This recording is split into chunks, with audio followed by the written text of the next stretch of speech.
Hey, salut à tous et bienvenue sur ma chaîne. Pas de chat pour cette vidéo parce qu'il est fatigué, je reviens de chez mes parents, c'est un peu le bordel partout, mais j'ai quand même envie de filmer.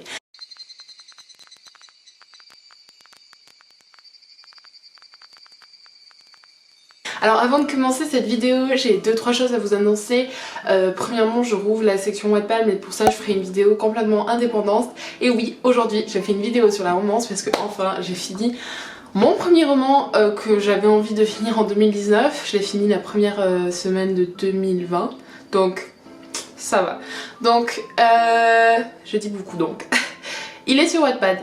J'aimerais bien que vous alliez le lire pour me dire ce que vous en pensez. Attention, 2-3 disclaimers, c'est une version qui doit être corrigée encore. Et comme j'ai eu des gros problèmes avec Wattpad, des questions de plagiat, je ne mets pas forcément la version corrigée.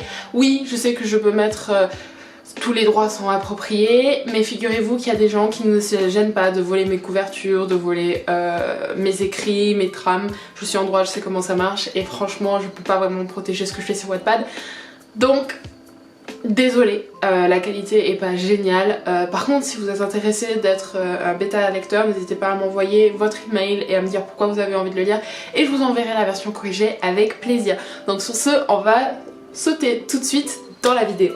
Alors aujourd'hui on parle de romance. Vous vous dites, que fait cette meuf qui lit de la fantasy tout le temps à lire de la romance? Ben, il se trouve que l'année dernière ça a été mon année de romance. Alors pourquoi ça a été mon année de romance? Parce que depuis que j'ai 8 ans, on va dire depuis que j'ai 6 ans, ma mère me lisait de la mythologie quand j'étais plus jeune.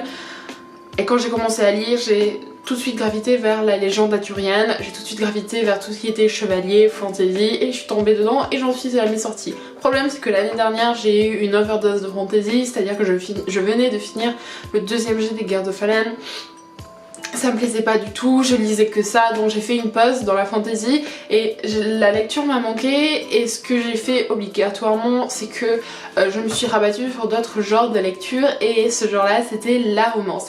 Donc quand je parle de romance, je parle pas forcément de beat-lit, souvent c'est la beat-lit, même si j'aime beaucoup moins la beat-lit parce que j'ai un problème avec les loups-garous et qu'il y en a partout. Genre je n'aime pas les loups-garous, je déteste ça. Encore les vampires ça va, mais j'aime pas trop la façon dont ils montrent les vampires dans la beat-lit. Voilà, j'aime bien les anges et démons, pour ceux qui connaissent Ascension qui n'est plus ma petite... Mais je ferai une vidéo pour Ascension. Bref, je vais vous parler de romance et des recommandations de romance pour ceux qui aiment bien la fantasy et qui pourraient...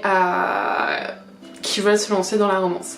Attention, je ferai aussi une autre vidéo sur pourquoi j'aime la romance et ce que je déteste dans la romance.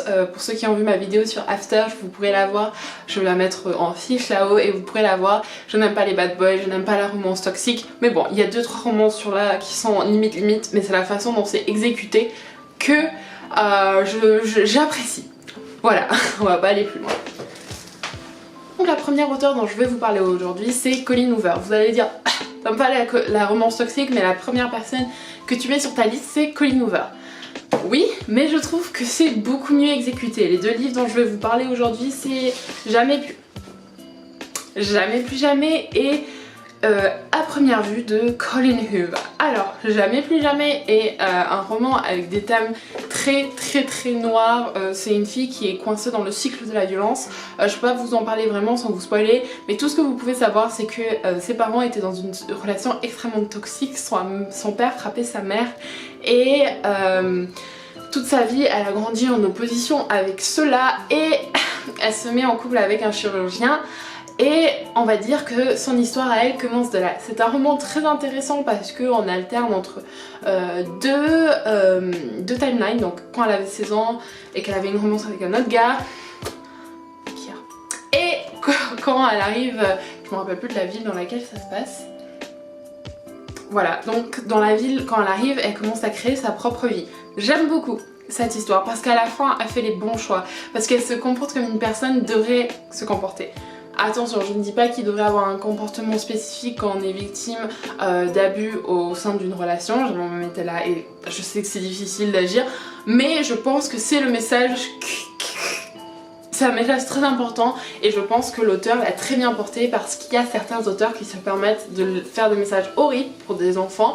Je vais encore parler d'After, mais bon, si vous voulez voir mon point de vue là-dessus, vous pouvez regarder mon autre vidéo. L'autre roman que j'ai beaucoup aimé de Colleen Hoover, c'est À première vue, ça parle de la dépression. Ce roman-ci, je l'ai lu en 12 heures. Je me suis pas... Enfin j'ai fait une pause, j'ai dormi entre temps, mais c'est un roman qui se lit comme ça.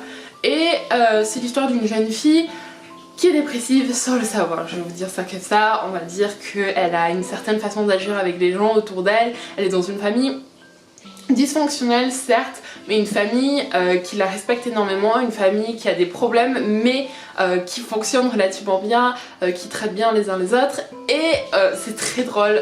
J'ai énormément ri pendant que j'ai lu ce livre, et en même temps je me retrouvais dans certains aspects de l'héroïne, et pour une fois je me suis dit ils ont bien montré la dépression, ce que c'est de vivre avec de la maladie mentale, et ça c'est un énorme plus, parce qu'il y a plein de romances, je vais vous faire une liste pour une autre vidéo de romances qui montrent mal la maladie mentale, qui romantisent ça n'existe pas mais bon, voilà, vous voyez ce que je veux dire, la maladie mentale, et sachant d'où je viens, ce que j'ai parcouru, je trouve ça énormément vraiment vexant, certains livres. Je sais que moi-même, Ascension et même un autre livre dont je ne veux pas parler parce que c'est Clementine Lake, j'hésite à le mettre sur Wattpad parce que c'est un peu inspiré de ce qui m'est arrivé à moi, sans plus non plus, avec des relations extrêmement toxiques. Voilà, soit c'est bien fait, soit c'est mal fait, mais ça, extrêmement bien fait, ça aussi, je vous les recommande vivement. Colleen Hoover est juste... Ok, alors, la seconde auteure dont je voulais vous parler, bien sûr, il n'y a que des filles. Roman, je sais pas pourquoi, c'est assez dommage. dont je vais vous parler, j'ai que le tome 3 en anglais, mais il y a le tome 1 et 2, je ne sais pas si le 3 a été traduit en français. Voilà, c'est les Chroniques des Arcanes, Arcana Chronicles de Kresley Cole. Alors, Kresley Cole, alors j'ai quelques problèmes avec elle, j'ai plusieurs de ses livres. J'ai justement Les Ombres de la Nuit, je les trouve trop graphiques, c'est-à-dire que il y a tout. Et moi j'aime pas trop ça. Genre c'est pas que j'aime pas trop, c'est juste que j'aime pas les romans où il y a des scènes de sexe pour rien. Ça me gêne pas en soi qu'il y ait des scènes olé olé, mais il y a certains romans, je n'aime pas comment c'est montré, surtout dans la Beat avec les loups-garous, mais passons. Voilà.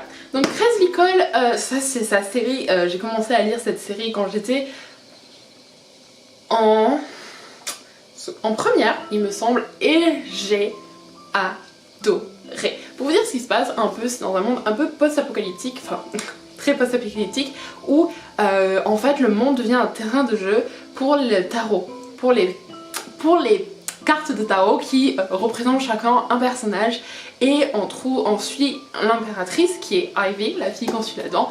Et bien sûr il y a un triangle amoureux. Dans le premier tome il n'y a pas de triangle amoureux, mais dans le premier il y en a un, premier tome pas de triangle amoureux, second oui, troisième oui aussi, et puis j'ai pas lu la suite parce que j'ai juste pas eu le temps de les acheter, et que A plus B fait que je les ai pas achetés.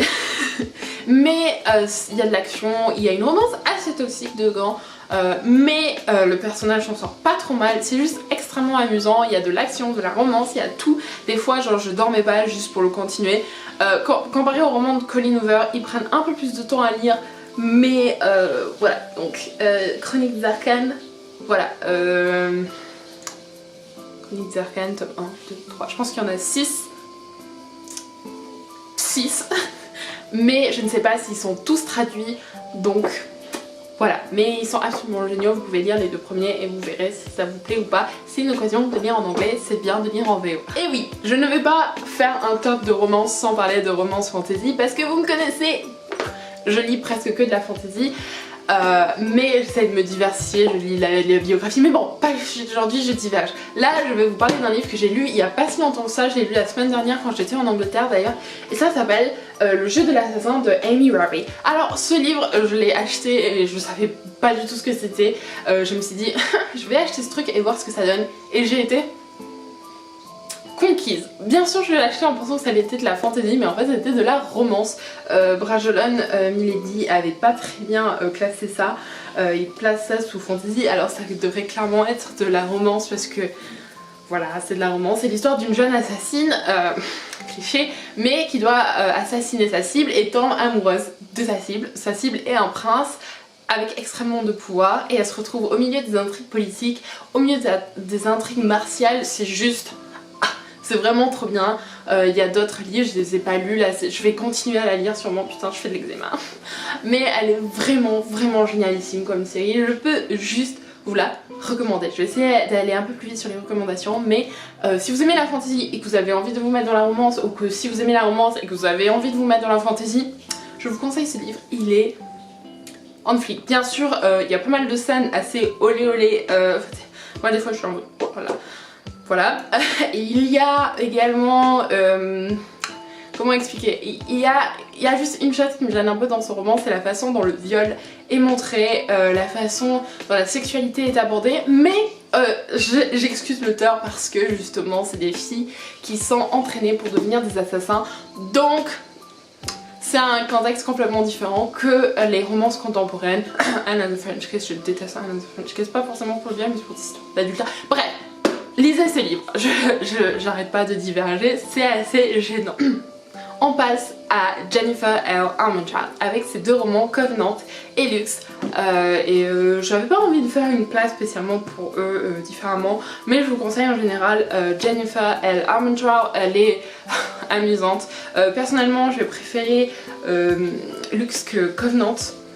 En fait, des fois j'hésite. Lux c'est vraiment débile, c'est des adolescents débiles qui agissent comme des adolescents débiles, une romance débile qui n'arriverait jamais dans la vraie vie, mais c'est vraiment amusant. Il y a le cliché du bad boy mystérieux, non, du mec mystérieux assez sexy qui perd toujours sa chemise. Demon, where's your shirt?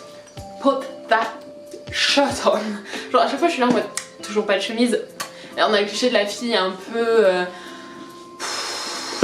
comme Bella dans Twilight, mais mieux parce qu'elle a plus de répartie, qui est un peu quirky, je sais pas comment vous dites en français, mais elle est cliché, genre elle est belle sans le savoir. Donc ensuite c'est une histoire à elle qui tombe amoureuse un peu du meilleur ami du frère de sa meilleure amie. Elle arrive dans cette nouvelle ville, blablabla, elle se rend compte que les gens sont bizarres.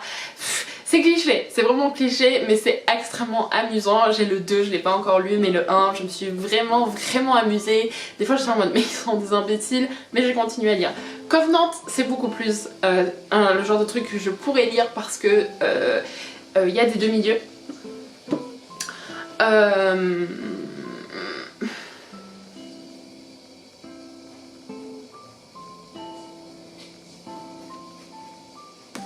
Voilà. Il y a des espèces de gosses avec des pouvoirs qui vont dans une école spéciale pour gosses avec des pouvoirs et ça part de là, comme vous pouvez vous l'imaginer. Je peux pas trop en parler sans spoiler non plus, je ferai une vidéo sur peut-être Covenant quand j'aurai fini la série parce que je suis pas loin de la finir, mais elle est plutôt amusante à lire. Pareil, on retrouve des actions débiles. Si je devais comparer à un livre, je comparerais à Vampire Academy. Les personnages me font penser à Rose Hathaway et Rose Hathaway, j'ai pris le nom de leur... Voilà, me font penser à Rose et Lisa, les liens qu'il y a entre les personnages. Voilà, c'est assez amusant, je vous conseille de le lire. J'arrive pas à parler aujourd'hui. Alors, le dernier roman dont je vais vous parler, c'est un petit chouchou. Un gros chouchou à moi. Je l'ai acheté sans savoir ce que c'était. Pareil, je suis tombée amoureuse de la couverture. Et je suis tombée amoureuse de l'histoire. Et l'histoire c'est Les Brumes de Cendre Lune de Giorgio Caldera. Et l'histoire est vraiment magnifique. Donc c'est vraiment un monde un peu steampunk avec des cyborgs, sans que ce soit des cyborgs parce que c'est de la magie qui fait fonctionner tout ça. C'est un monde avec des dieux qui vivent au-dessus des humains. Le monde, même si c'est clairement une romance, ce livre est une romance, on peut pas dire que c'est rien d'autre qu'une romance, mais le monde autour est extrêmement bien fait. C'est-à-dire que c'est un monde un peu post-apocalyptique, à cheval avec l'époque victorienne, avec des cyborgs qui fonctionnent par magie, on va dire, avec des espèces de demi-dieux, avec des dieux qui vont aller construire les humains à leur manière, mais en même temps ils sont en train de les punir. C'est un monde qui est effrayant et à la fois qui est vraiment magnifique. Donc je suis tombée amoureuse du monde et puis je suis tombée amoureuse des personnages, surtout l'héroïne et bien sûr le gars qui est censé être... Bon ok d'accord, il y a un problème par contre, c'est à chaque fois que je tombe amoureuse d'une romance, le gars ressemble incroyablement à Cal. Non, pas autant que Cal, parce que Cal j'ai poussé un peu plus, mais le personnage dans l'héroïne tombe amoureuse est un connard qui tue des gens. Voilà. Et après on découvre qu'il a un passé qui le mène sur un arc de rédemption, mais c'est une des seules choses qui me gêne un peu, parce que moi je déteste les arcs de rédemption. Moi je préfère mettre mes personnages sur un arc de on descend et on remonte pas, à part si c'est pour être encore plus horrible. Mais ce roman est vraiment génialissime, je ne peux que vous le recommander, et contrairement aux autres, il n'y a pas de scène qui sont juste là pour satisfaire la demande d'avoir une scène de sexe dans les livres, parce que ça m'énerve vraiment, comme je l'ai déjà dit. Et ce livre est juste mignon, beau, non pas mignon, je retire ce que j'ai dit, il est juste très agréable à lire, il se lit très vite, et j'ai très vite envie d'avoir la suite. Pour ceux qui aiment Cinder, vous allez peut-être aimer Les Brumes de Cendrelune, sauf que moi j'ai pas trop aimé Cinder et je trouve que ça c'est 10 000 fois mieux. Donc j'espère que les recommandations que je vous ai données vous ont plu, que vous allez essayer de les lire. Si vous avez envie de me poser des questions, d'avoir plus d'informations sur ces livres, n'hésitez pas à me poser dans les commentaires. Vous pouvez laisser un pouce bleu et vous abonner si cette vidéo vous a plu, ou encore me suivre sur Instagram si vous avez des questions. Donc j'espère que cette vidéo vous a plu encore une fois bonne année si je vous l'ai pas encore dit, et à très bientôt.